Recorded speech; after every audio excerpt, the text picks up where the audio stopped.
तुम्हारा ये ज्ञान, बाबा कहते हैं अभी तुम्हारा ये ज्ञान और योग से ऑपरेशन हो रहा है, परंतु कोई का ऑपरेशन सक्सेसफुल होता है।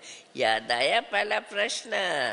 कोई का ऑपरेशन सक्सेसफुल होता है, कोई का नहीं होता है। जैसे आँखों का ऑपरेशन कराते हैं तो कोई की ठीक हो जाती, कोई की थोड़ी बहुत खराबी रह भी जाती है, कोई की आँखें बिल्कुल खराब भी हो जाती है। तुमको तो अभी ये ज्ञान का तीसरा नेत्र मिल रहा है, तो बुद्धि रूपी नेत्र खुल जाता है। इसलिए बुद्धि को, दिव्य बुद्धि को तीसरा नेत्र माना गया है।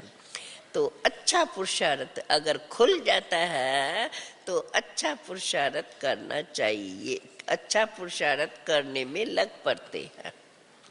कोई का पूरा नहीं खुलता है तो धारणा नहीं होती, दैवी चलन भी नहीं होती है। माया के तूफान में घड़ी घड़ी गिरते रहते हैं। एक तरफ है 21 जन्मों का सुख देने वाला उस्ताद, और दूसरे तरफ कौन है? दूसरे तरफ है दुख देने वाला रावण। वो भी उस्ताद कहेंगे। उस्ताद हुआ ना जो इतने सबको अपने तरफ ले जाता है। बाप कहते हैं मैं तो कोई को भी दुख नहीं देता हूँ, मैं तो सदा सुख देने वाला नामी ग्रामी हूँ। मेरे लिए तो गाया जाता है, क्या गायन है? दुख हरता सुख करता। सत्य त्रेता में देखो सब सुखी है, सुख देने वाला और कोई है ही नहीं। ये भी किसको पता ही नहीं है, ये भी कोई नहीं जानते हैं कि रावण राज कब आरंभ होता है। आधा कल्प है राम राज, आधा कल्प है रावण राज। अब ये है राम राज और रावण राज की कहानी, जो बात में सारी अभी ही बताते हैं, परंतु ये भी कोई को मालूम नहीं है। समझाने पर भी किसको बुद्धि में मुश्किल से बैठता है। बाबा कहते हैं कोई तो बिल्कुल जर्जरीभूत अवस्था में है, जो कुछ भी समझते नहीं। मनुष्य जितना पढ़ते हैं उतना उसमें मैनर्स आती है और फिर उनका दबदबा भी रहता है। हमारा फिर गुप्त दबदबा है, हमारा बाहर से शुरू नहीं है। अंतरक नारायणी नशा चढ़ा हुआ होगा तो फिर वो बातें वर्णन भी करेंगे, औरों को भी समझाएंगे। अरे बाबा कहते हैं ये पढ़ाई तो तुम्हें राजाओं के भी राजा बनाने वाली है। देखो कांग्रेसी लोग तो राजाओं का नाम सुनकर के गरम हो जाते हैं, क्योंकि उन्होंने राजाओं को सब बंद कर दिया ना। कांग्रेसी लोग तो राजाओं का नाम सुनकर गरम हो जाते हैं। क्यों? पिछाड़ी के राजाए, अभी लास्ट के राजाए तो बड़े ऐशी बन गए थे, परंतु ये भूल गए हैं कि आदि सनातन देवी देवताएं जो राजे रानी थे, वो उनों की कथाएं कितनी मशहूर है। अभी तो तुम फिर से, बाबा हम बच्चों को याद दिला रहे हैं, अभी तो तुम फिर से बाप से वो शक्ति लेकर 21 पीढ़ी तक राज भाग लेते हो। ये सत्यनारायण की कथा तो बड़ी मशहूर है, परंतु विद्वान आचार्य भी इस बात को जानते नहीं। देखो गीता का कितना आडंबर बना दिया है, लाखों सुनते हैं परंतु समझते कुछ भी नहीं। अब इन सब विचारों को जगावे कौन? वह अभी तो तुम बच्चों का ही काम है इन सबको फिर से जगाना। बाबा कहते हैं परंतु थोड़े से बच्चे हैं जो औरों को सजाग कर सकते हैं। जो जितना आप समान बनाएंगे उतना पद भी ऊंच पाएंगे। बाबा कहते हैं अच्छा बच्चे बीती सो बीती देखो। चलो ड्रामा में ऐसे था, आगे के लिए तो पुरुषार्थ करो। देखो रहमदिल बाबा कहते हैं बीती सो बीती देखो, आगे के लिए तो पुरुषार्थ करो। अभी तो अपना चार्ट देखो, इतने समय में क्या धारणा की है। कोई 25 वर्ष, कोई 30 वर्ष के है, कोई 1 मास, कोई 7 रोज के बच्चे हैं, परंतु 15-20 वर्ष वालों से गैलप कर रहे हैं। पीछे आए वाले ऐसे है भी है 7 मास 7 रोज के बच्चे जो 15-20 वर्ष वालों से भी गैलप कर रहे हैं। वंडर है ना। या तो कहेंगे वो क्या क्या दलील करते हैं, माया बड़ी प्रबल है, या फिर कहेंगे ड्रामा में जो बना हुआ होगा।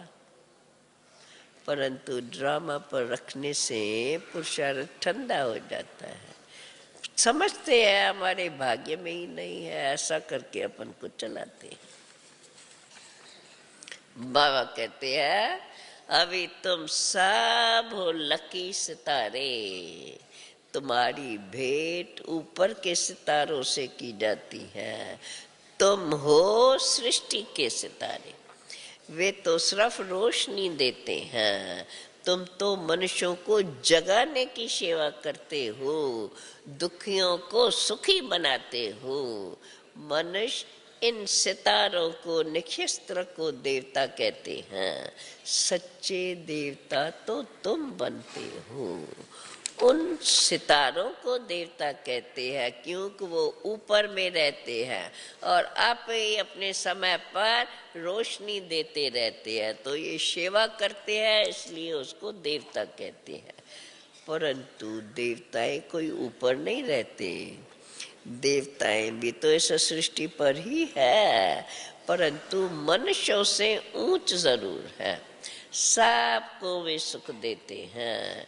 जो 1-2 को दुख देते हैं उनको थोड़ी लकी स्टार कहेंगे। लकी और अनलकी इस समय ही देखने हो तो देखो। जो आप सामान बनाते हैं उनको लकी कहेंगे, जो सब सोते और खाते हैं उनको अनलकी कहेंगे। स्कूल में भी ऐसे होते हैं, ये भी तो पढ़ाई है, बुद्धि से काम लेना पड़ता है। राधे कृष्ण को 16 कला लकी कहेंगे, राम सीता को कितना कहेंगे, 2 कला कम कहेंगे। क्योंकि नापास हो गए तो सबसे नंबर 1 लकी कौन, लक्ष्मी नारायण को कहेंगे, जो इस संगम पर ब्रह्मा सरस्वती माने जाएंगे। वो भी तो इस पढ़ाई से ही ऐसे बने हैं। बाबा कहते हैं बच्चे पुरुषार्थ में कमी करने से अनलकी बन पड़ते हो।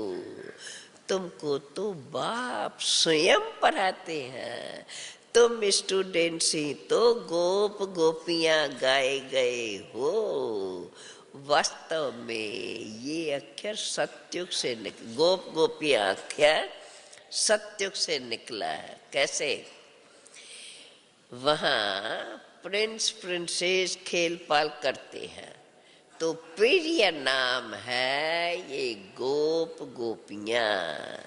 कृष्ण के साथ दिखाते हैं, बड़े हो जाते हैं तो गोप गोपियां नहीं कहा जाता है। होंगे तो सभी प्रिंस, कोई दास दासियां वहाँ बाहर के गांवड़े के लोगों से तो उस प्रिंसेस नहीं खेलेंगे।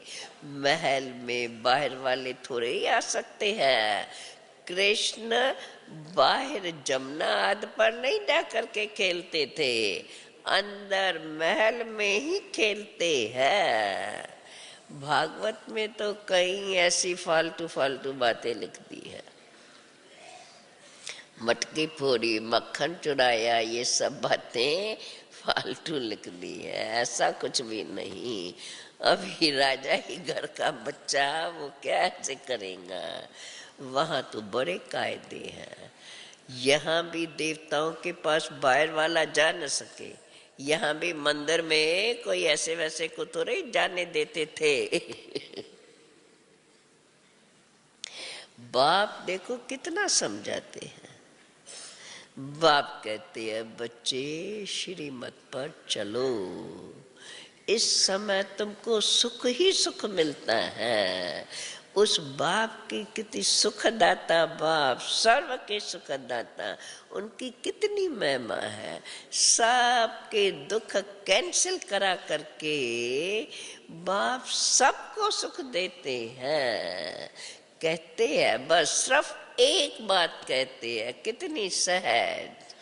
बाप कहते हैं बच्चे माम एकम याद करो। देखो बाप स्वयं आकर के पढ़ाते हैं। बाप आकर न पढ़ाते तो हम कैसे क्या पढ़ सकते थे? कुछ भी नहीं। ये तो मोस्ट लवली बाप है, सबसे अच्छी मत देते हैं। सुन रहे हैं सभी? मन कौन सी मत? बच्चे मन मना भव मुझ एक बाप को याद करो, स्वर्ग को याद करो, स्वदर्शन चक्र को याद करो। इसमें तो सारा ज्ञान आ जाता है।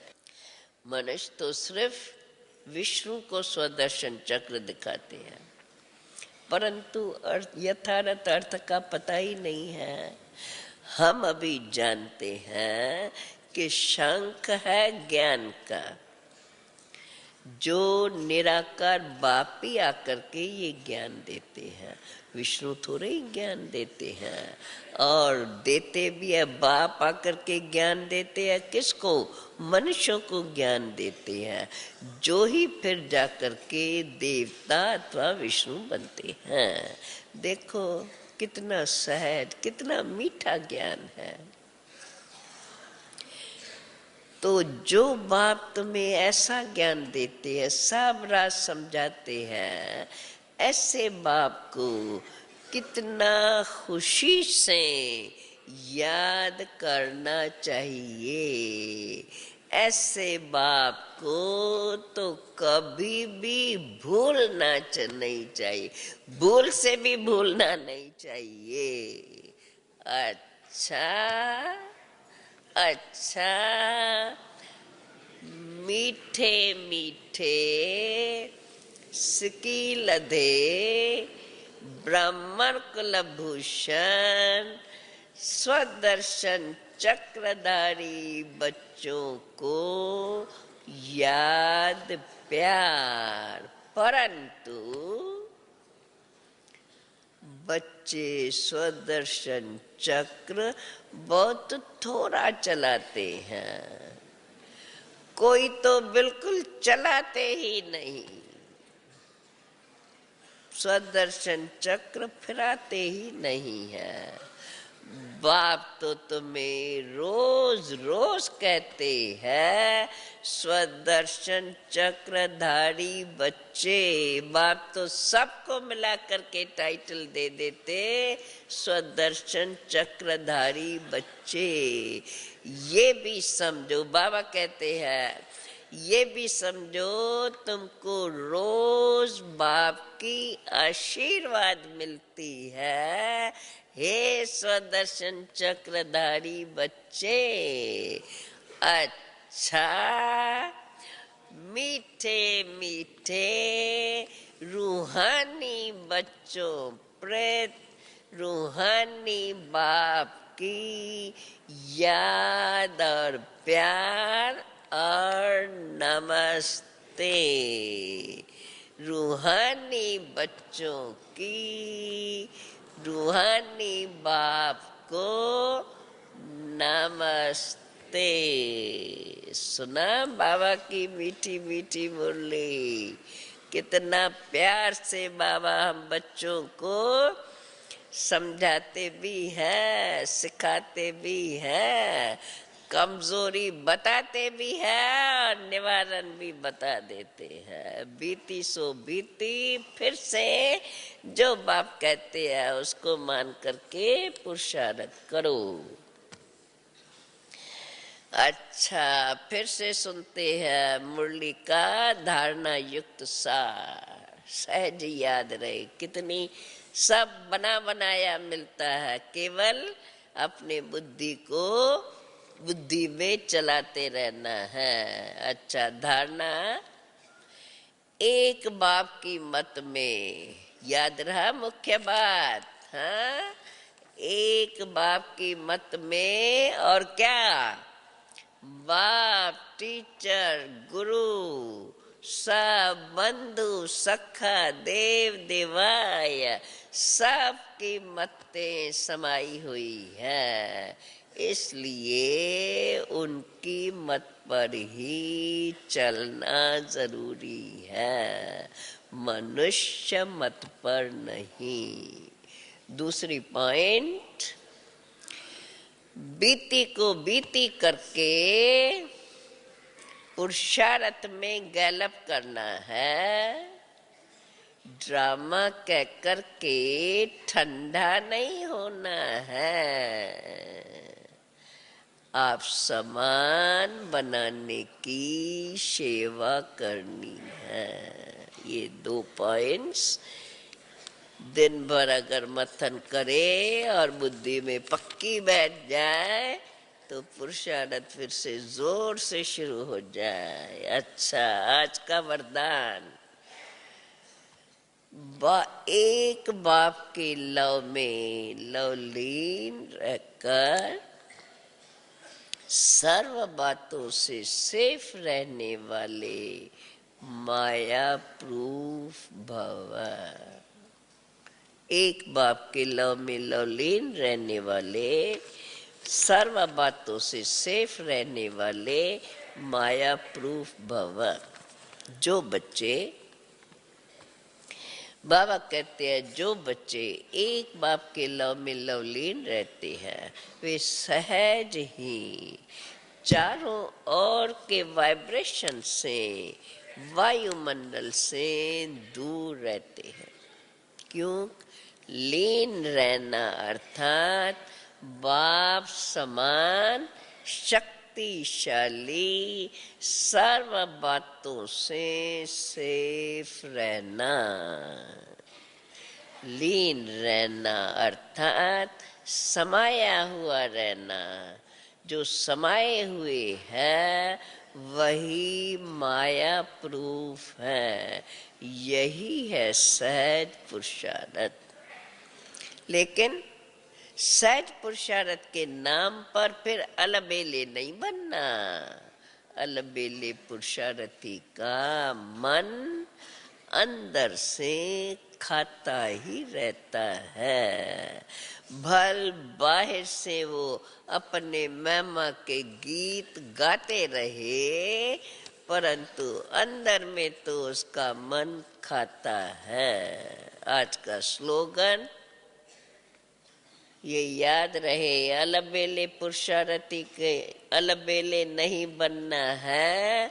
सहज पुरुषार्थ के नाम पर अलबेले नहीं बनना है। अच्छा, आज का स्लोगन, पूर्वजपन के पोजीशन पर स्थित रहो। क्या याद रहे? स्वदर्शन चक्र फिराते रहो। पूर्वजपन के पोजीशन पर स्थित रहो, तो माया और प्रकृति के बंधनों से मुक्त हो जाएंगे।